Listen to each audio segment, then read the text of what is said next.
छगन भुजबळ म्हटले की माझी भूमिका जर चुकीची असेल ओबीसी आरक्षणातून मराठा आरक्षण देण्याची तर मी राजीनामा द्यायला तयार आहे, राजीनामा मागितला तर मी राजीनामा देईन. आम्ही काँग्रेसकडून तुम्हाला वारंवार भूमिका सांगतोय की हे जे ओबीसी वर्सेस मराठा जे भांडण लावलं गेलं हे सरकार प्रणीत आहे. सरकारने दिलेले आश्वासन पाळले नाही आणि तिथून हा वाद निर्माण झालेला आहे. त्यामुळे सरकारने हे करावं. पण आज आमच्यासमोर दुष्काळ आहे. आपण पाहिलं की काल हिंगोली जिल्ह्याच्या काही शेतकऱ्यांनी सरकारला किडनी विकायची आहे, आम्हाला शरीराच्या अवयव विकायचे आहेत, आपण घ्या, आमच्याजवळ पैसे नाही, आता आमच्याजवळ विकायला काही राहिलं नाही, आमची शेती सगळी उद्ध्वस्त झाली. ह्या एक मार्मिक भावना शेतकऱ्यांच्या कळत नसेल या सरकारला. आणि बेरोजगारांचे तेच हाल आहेत, महागाईचा एक आबाळ पार झालेला आहे. हे प्रश्न काँग्रेससाठी महत्वाचे आहेत. जे काही राज्यामध्ये आरक्षणाचा धुमाकूळ सरकार चालवत आहे तो तातडीनं थांबवावा, त्याच्यातले न्याय द्यावेत. पण हे प्रश्न आता बाजूला सारता कामा नये. पहिले या शेतकऱ्यांच्या प्रश्नावर सरकारने तातडीनं बोलावं. काय आपण देणार, काय त्यांचं नियोजन आहे ते प्रामाणिकपणे, कारण की अजूनपर्यंत 50,000चं प्रोत्साहनाचे पैसे शेतकऱ्यांना मिळाले नाहीत. मागच्या काळातल्या अवकाळी पावसाचे पैसे मिळाले नाहीत. आता दुष्काळाची परिस्थिती आहे, सरकारचं कुठलंही नियोजन नाही. आणि म्हणून हे प्रश्न आमच्यासाठी महत्वाचे आहेत. महागाई आमच्यासाठी, बेरोजगारी आमच्यासाठी महत्वाचे प्रश्न आहेत आणि सरकारने या प्रश्नाकडे लक्ष घालावं ही आमची भूमिका आहे. काँग्रेसची यांच्यावर काय भूमिका आहे, छगन भुजबळांवर काय भूमिका आहे की ज्या पद्धतीने पक्षाच्या भूमिका त्यांना समर्थन नाही. आम्हाला त्याच्याबद्दलचं एक शब्दही बोलायचं नाहीये. आमचा तो विषय पण नाहीये. सरकारने जे आश्वासन मराठा समाजाला दिले, धनगर समाजाला दिले, ते कसे पूर्ण करायचे सरकारने ठरवायचं. कोणाच्या तोंडातला घास हिसकायचा नाही आणि त्यांना कसं न्याय देता येईल सरकारने ठरवायचं. ज्या घोषणा केल्या त्या घोषणाची पूर्तता सरकारने करावी. तो प्रश्न आमचा नाहीये, तो सरकारचा प्रश्न आहे. त्यामुळे सरकारचेच मंत्री समजा एका समाजावर हे करत असेल आणि सरकार प्रायोजित हे सगळं कार्यक्रम चालत असेल तर हे सगळ्या लोकांना कळतं आहे. त्यामुळे मला कुठल्या व्यक्तिगत व्यक्तीबद्दल बोलायचं नाही. हे भाजपने जे सरकार महाराष्ट्रात आहे या सरकारचं हे पाप आहे. पण आमच्यासाठी जे प्रश्न आहेत ते शेतकऱ्यांचे प्रश्न महत्वाचे आहेत, तरुणांचे प्रश्न महत्वाचे आहे, गरिबांचे प्रश्न महत्वाचे, महागाई प्रश्न आमच्यासाठी महत्वाचे. तुम्ही काँग्रेसचे प्रदेशाध्यक्ष आहे, ओबीसी चळवळीतून आलेले आहे. काँग्रेसची पक्षप्रमुख म्हणून तुमची इथली भाजप ओबीसींबद्दल भूमिकाच नाही आहे. सगळी मराठा आमदारांच्या दबावात, मराठा नेत्यांच्या दबावात सगळी भूमिका ही जरांगे पाटलांच्या बाजूनं प्रदेश काँग्रेसची आहे असंच गेल्या काही दिवसात दिसून येत आहे. 62 विधानसभा मतदारसंघ विदर्भात आहे. 16 जागा तुम्हाला ओबीसी समाजाने दिलेल्या आहे. तुमची बाजूच ओबीसी समाजाच्या बाजून नाही. तुमचा गैरसमज होत आहे. काँग्रेसने अभियान सुरू केलेलं आहे जातीनिहाय जनगणनेचा आणि या जातीनिहाय जनगणना उद्या आमची केंद्र सरकार आली तर नुसतं महाराष्ट्रातच नाही तर ओबीसीच्या आरक्षणामध्येही आम्ही वाढ करू. कारण की संख्या जास्त आहे. शेड्यूल कास्ट, आदिवासी, भटके विमुक्त जाती आणि ज्या काही समाज आज आरक्षणाच्या प्रतीक्षेत आहे त्या सगळ्यांना जातीनिहाय जनगणनेच्या माध्यमातून काँग्रेस पक्ष न्याय देणार ही भूमिका सातत्यानं आम्ही सांगितलेली आहे. त्याच्यात ओबीसीचं आरक्षण सुद्धा वाढवू आम्ही. आता त्याच्यापेक्षा अजून काय सांगायला पाहिजे. आमची भूमिका एकदम स्पष्ट आहे. कोणावरही अन्याय न करता जातीनिहाय जनगणनेच्या आधारावर आर्थिक आणि शैक्षणिक जातीनिहाय जनगणना करून त्या समाजाला न्याय देण्याची भूमिका आहे. आणि ओबीसी समाजाचं जे आरक्षण आज आहे ते कमी आहे, त्यालाही आम्ही वाढवू. मराठा आरक्षणाचाही प्रश्न त्या मार्गातून सोडू आणि हे जेवढे आरक्षणाच्या प्रतिष्ठित जाती आहेत, ज्या आर्थिक आणि शैक्षणिक मागं असतील त्या सगळ्या समाजाला न्याय देण्याची भूमिका ही काँग्रेस पक्षाची आहे. आता किती वेळ ही गोष्ट आम्ही सांगितलं पाहिजे.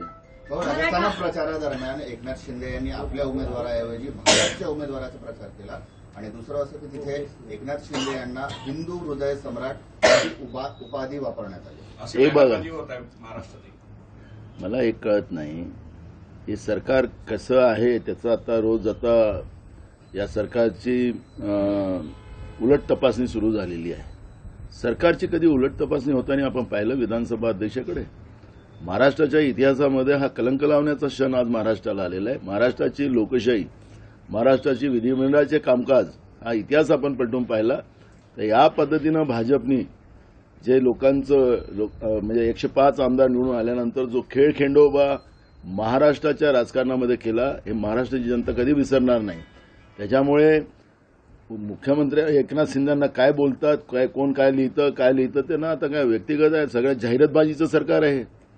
जाहिरातीसाठी या सरकारजवळ पैसे आहेत, पण शेतकऱ्याला द्यायला पैसे नाहीत, कर्मचाऱ्याला द्यायला पैसे नाहीत. आज आरोग्य विभागात आपण पहा ना, NRHMचे सगळे कर्मचारी संपावर आहेत, सगळे दवाखाने खाली पडलेले आहेत, लोक मरतात आहेत.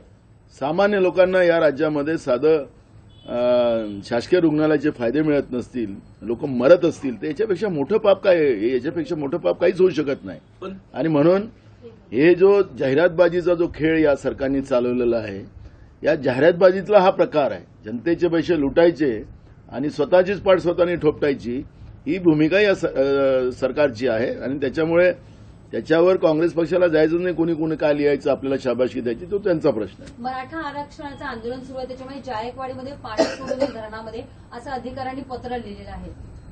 मी तुम्हाला सांगितलं ना, हा जो वाद आहे याचे अनेक पुरावे आपल्याला देता येईल. हा एक पुरावा आहे की माननीय सुप्रीम कोर्टाने परवा निर्णय देऊन सुद्धा सरकारचा दबाव अधिकाऱ्यावर कसा आहे हा त्याचा एक प्रत्यय आहे. आणि वाद कसा चिघळेल याच्यावर सरकारचा प्रयत्न आहे.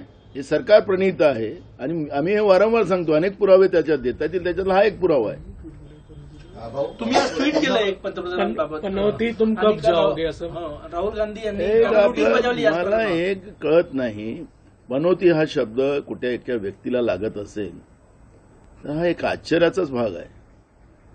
म्हणजे पनौती हा शब्द असा आहे, या पनौती शब्दाचा अर्थ असा होतो की सगळा माझ्याच ताब्यात पाहिजे आणि सगळ्यावर अन्याय केलं पाहिजे आणि अन्याय करतच आहेत व्यवस्था काय जी असेल ती. तर मग मोदीजी तर हे देशाचे सगळ्यात शक्तिशाली प्रधानमंत्री आहेत, त्यांनी हे पनौती शब्द आपल्याला स्वतःला का लावून घ्यावा? पनौती म्हणजेच अहंकारी व्यवस्था, याला जायची परिस्थिती आहे, तर मग स्वतःला अहंकारी ते समजतात आहेत का? हा प्रश्न या ठिकाणी निर्माण होतो. म्हणून आमचा पनौती शब्दावर विषय आहे. आणि पनौती हा शब्द आपण पाहिलं असेल की मोठ्या प्रमाणात सोशल मीडियावर त्या पनौती शब्दावर मोठ्या प्रमाणात ब्रँडिंग होते आहे. सर्वसामान्य लोक करतात आहेत आणि लोकांना पण हे पनौती आता नको, अहंकार व्यवस्था नको. आणि त्याच्यावर आम्ही ट्विट केलेलं आहे. आम्ही कुठल्या आदरणीय आपल्या देशाचे प्रधानमंत्री नरेंद्र मोदीच्या बद्दल त्याच्यामध्ये एक लाईन पण आम्ही बोललेलो नाही. आणि आमचा तो नाही, आम्हाला आदरणीय आहेत नरेंद्र मोदीजी, देशाचे प्रधानमंत्री आहेत. हिंदी में बताइए मराठीत उद्या पहिले एक रात्रंदिवस जरांगे पाटील सभा घेतात आहे, सरकार त्याला आरकाठी का करत नाही? मुख्यमंत्री आणि उपमुख्यमंत्र्यांना सवाल विचारला आहे भुजबळांनी. रात्री 1 पर्यंत सभा घेतात, परमिशन कशी मिळू शकते 1 पर्यंत सभा मी घ्यायची? तुम्हाला सांगितलं ना, हे सरकारचं प्रायोजित कार्यक्रम आहे. सरकारला वाद निर्माण करून जनतेचे मूळ प्रश्न डायव्हर्ट करायचे आहेत, एवढा सोपा प्रश्न आहे. त्याच्यामुळे ज्या आदरणीय नरेंद्र मोदीजींनी छत्तीसगडमध्ये सांगितलं की गरीब ही जात आहे, त्याच दिवशी देशाच्या जनतेला कळलं की आरक्षण व्यवस्था या देशामध्ये संपवायची व्यवस्था सुरू झालेली आहे. गरीब आणि श्रीमंत या दोनच जाती या देशामध्ये ठेवायच्या आणि आरक्षण व्यवस्था संपुष्टात आणायची ही लाईन आता सुरू झालेली आहे. पण आरक्षणाच्या माध्यमातून या पद्धतीचा वादंग निर्माण करून तुम्ही मोठे मोठे बोर्ड मध्य प्रदेशमध्ये लावलेत, राजस्थानमध्ये लावलेत, छत्तीसगडमध्ये लावलेत भाजपनी. आदरणीय देशाचे प्रधानमंत्री नरेंद्र मोदींचा फोटो त्याच्यात आहे की त्या ठिकाणी आम्ही 450 रुपयाला सिलेंडर देऊ. मग महाराष्ट्राच्या जनतेने काय पाप केलं? महाराष्ट्रामध्ये सरकार आहे ना, मग 450 रुपयाला काय नाही देत महाराष्ट्रामध्ये गॅस सिलेंडर? आज मी आता आढावा घेतोय प्रत्येक ठिकाणी. ज्या उज्ज्वला गॅसमध्ये जे गॅस सिलेंडर गरिबांना दिले गेले होते ते फक्त 20% रिफिलिंग होत आहे, 80% होत नाही. म्हणजे याचा अर्थ ही जी महाग व्यवस्था निर्माण करून गॅस सिलेंडर तर देऊन टाकलं गरिबाला, पण त्याच्या घरातून रॉकेलचं तेल काढून टाकलं. आता तुम्ही इथे मीटर लावणार आहात, याचे चार्जिंग करा पहिले आणि मग तुमच्याकडे लाईट चालू राहील, तो गरीब माणूस अंधारात राहील. काय व्यवस्था निर्माण करताय? आणि म्हणून मी आपल्याला सांगतो की ही सगळी जी बनवाबनवी चाललेली आहे, ही बनवाबनवी थांबवा. लोकशाहीच्या व्यवस्थेमध्ये लोकांच्या ज्या गरजा आहेत त्या पुरवण्याचं काम. सरकार हे प्रॉफिट कमवायसाठी नसतं. सरकार हे आपण पाहतोय देशातलं सरकार जेव्हापासून आलं गेल्या 2014 पासून हे प्रॉफिट कमवायसाठी आहेत. दर महिन्याला या महिन्याला एवढी जीएसटी आम्हाला मिळाली, अशा मोठ्या हेडलाईनच्या बातम्या तुमच्या टीव्हीवरून आम्ही पाहतो. आखरी हे सरकार प्रॉफिट कमवायसाठी आहे, जनतेला लुटायसाठी आहे. आखरी लोकशाहीमध्ये जनतेला लुटायचं सरकार नसतं, लोकांना देणारं सरकार असतं.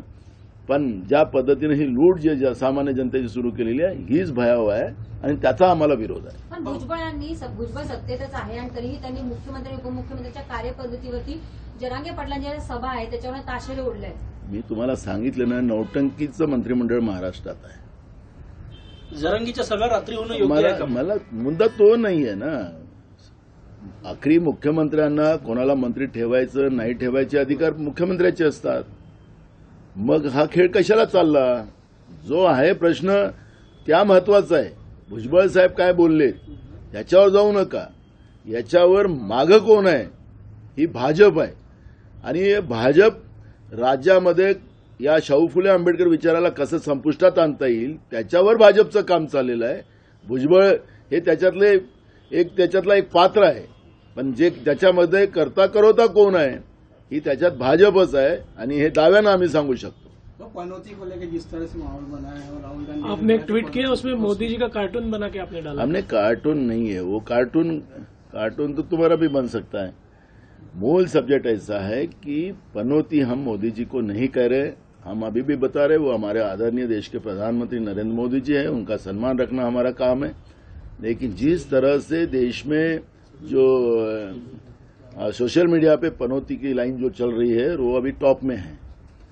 तो पनौती यानी अहंकारी व्यवस्था, पनौती यानी सब मेरा, ऐसे कहने वाली जो पनौती व्यवस्था होती है वो पनौती व्यवस्था का जाने का समय आ गया है. इतने हमने ट्वीट किया है. हमने आदरणीय नरेंद्र मोदी जी के बारे में वो लाइन नहीं है, पनौती के बारे में. और पनौती के बारे में अगर वो स्टेटमेंट को अदरवाइज अगर कोई लेता है तो वो गलत है. ममता बनर्जी ने कहा है कि हमारी सरकार आएगी तो बीजेपी के ऊपर ईडी की कार्रवाई शुरू हो जाएगी. एकदम ठीक कहा है ममता जी ने. बीजेपी पे नहीं, जो देश के जितने भ्रष्टाचारी लोगों को वॉशिंग मशीन में धो के रखा गया है वो सब एक जगह जमा हो चुके हैं.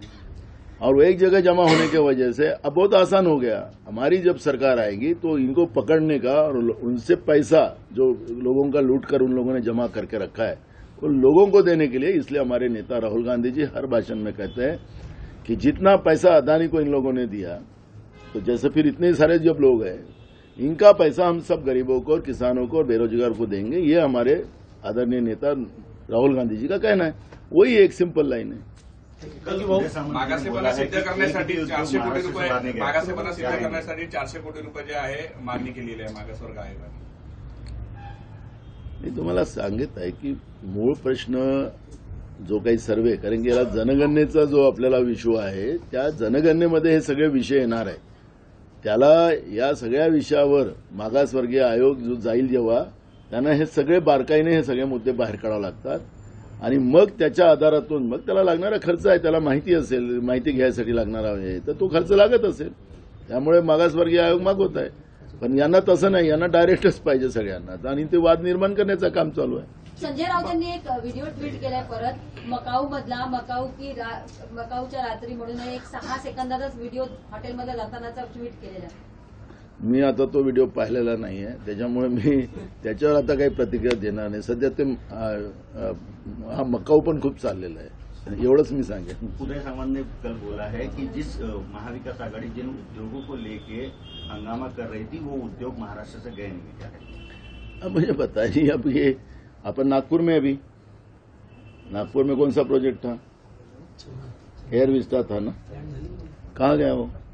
आप नागपुर के अगर पत्रकार है तो आप ढूंढिए कहाँ पर उसको रखा गया है. वो किसी के घर में तो नहीं रख सकते ना. वो तो आखिरी बड़ा प्रोजेक्ट था, वो कहाँ गया वो तो बताना चाहिए ना. ऐसे इस तरह का बात करने से नहीं चलेगा, इस तरह की घोषणाएं नहीं चलेगी. जो वास्तविकता हो आपको बताइए. अब डायमंड मार्केट जा रहा है सूरत में, तो राज्य का वो बड़ा उद्योग जा रहा है, जिसे करोड़ों रुपए राज्य की तिजोरी में आते थे वो जा रहा है. तो ये लोग कर क्या रहे हैं? सिर्फ नहीं जा रहा है ये बता रहे, तो फिर राज्य में इतनी बेरोजगारी कैसे बढ़ी? आज महाराष्ट्र सबसे ज्यादा बेरोजगारी कौन से राज्य में है? तो महाराष्ट्र में. तो ये बेरोजगारी बढ़ने के कारण क्या है, उसके जवाब देना चाहिए उद्योग मंत्री ने। इस तरह की घोषणाबाजी कर गलत बोलकर, गलत आंकड़े देकर, क्योंकि हम देखते हैं राज्य के उप मुख्यमंत्री हो, राज्य के मुख्यमंत्री हो, घोषणाओं की बारिश भगवान जी के पास भी जाते हैं, विधानसभा में भी बोलते हैं हम किसानों को हवा में नहीं छोड़ेंगे। अबे तो तुम हवा में छोड़ दिया ना, किसान तो तुमको लेटर दे रहा है कि हमारे को किडनी बेचना है, लीवर बेचना है, हमारे शरीर के अवयव बेचना है, तो ये क्या मतलब है? तो तुम घोषणा कर रहे हो, किसानों को फायदा नहीं मिल रहा है। कौन अपनी किडनी बेचने निकलता है, कौन अपना लीवर बेचने निकलता है? तो इसका तो जवाब इन लोगों ने देना चाहिए। इस बारे की घोषणाबाजी न करते हुए वास्तविकता लोगों के सामने रखना चाहिए, और वास्तविकता रखकर फिर वास्तविकता जब रखते तो वो सरकार ने भेजा, ऐसा कहानी करते हो। वास्तविकता तो बताइए आप।